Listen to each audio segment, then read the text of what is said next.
The first time I heard my own voice, I thought my headphones were glitching. I was editing audio late at night for work, just basic cleanup for a podcast client. Remove background noise, normalize levels, simple stuff. Around 1:30 a.m., I took a break and muted my microphone to grab water from the kitchen. My apartment was silent. No TV, no music, no neighbors making noise. Then from my computer speakers behind me, I heard my own voice say, "Don't leave." I froze instantly. It sounded exactly like me. Not close, exact, same tone, same breathing, same slight rasp in my throat. I turned around slowly. The audio editing software was still open on my monitor. The playback bar wasn't moving. Nothing was playing. I laughed nervously after a few seconds because I genuinely thought exhaustion was messing with my head. Then I heard it again, softer this time. "Come back." My skin went cold. I checked every open application on my computer. Discord, Chrome tabs, audio tracks, nothing. No source for the sound. Eventually shut everything down and went to bed pretending it didn't happen. But once you hear your own voice coming from somewhere, it shouldn't. Something changes in your brain. You become hyper-aware of it. The next morning, I kept thinking about the exact way it sounded, because it wasn't just my voice. It sounded like me, tired. Like whoever copied it understood tiny details about how I speak. When I'm exhausted, that night, I avoided using headphones entirely. Around midnight, my phone rang while I was watching TV. Unknown number.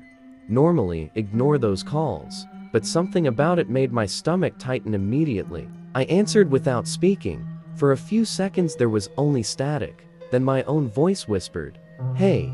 I nearly dropped the phone. "Who is this?" The voice laughed softly, my laugh. Then the call disconnected. I blocked the number instantly. A minute later, my phone rang again. Different number. Same voice. "You sound scared."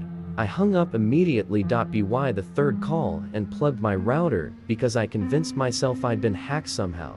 But the calls continued. No internet, no signal, still ringing. Every time I answered, it was me speaking, not repeating phrases either, conversing, reacting naturally, like someone was listening through the phone in real time. Eventually, I turned the phone completely off and shoved it into a kitchen drawer. The ringing stopped for about 20 minutes. Then I heard my voice from the dark hallway outside my apartment. "Why are you hiding?" I stopped breathing. The voice sounded distant, muffled through the hallway walls, but unmistakably mine. I looked through the peephole slowly. The hallway was empty. Then the voice whispered directly outside the door, "Open it." I backed away immediately. The doorknob moved slightly. Not violently, just enough to show someone was touching it from the other side. Then silence. I didn't sleep that night. The next morning, my throat hurt badly, like I'd been talking for hours. At work, people started acting strangely around me. One coworker asked why I'd called him at 4 a.m. I told him I was asleep. He frowned and played the voicemail. It was my voice, crying, begging for help. I could barely listen to it. Not because it sounded fake, because it sounded real. Terrified. The voicemail ended with my voice whispering, "It learned me." I left work immediately after that. Then I was convinced someone had cloned my voice using AI. Maybe from social media videos, old recordings, podcasts. That explanation made sense. At least until the recordings started saying things I'd never said out loud.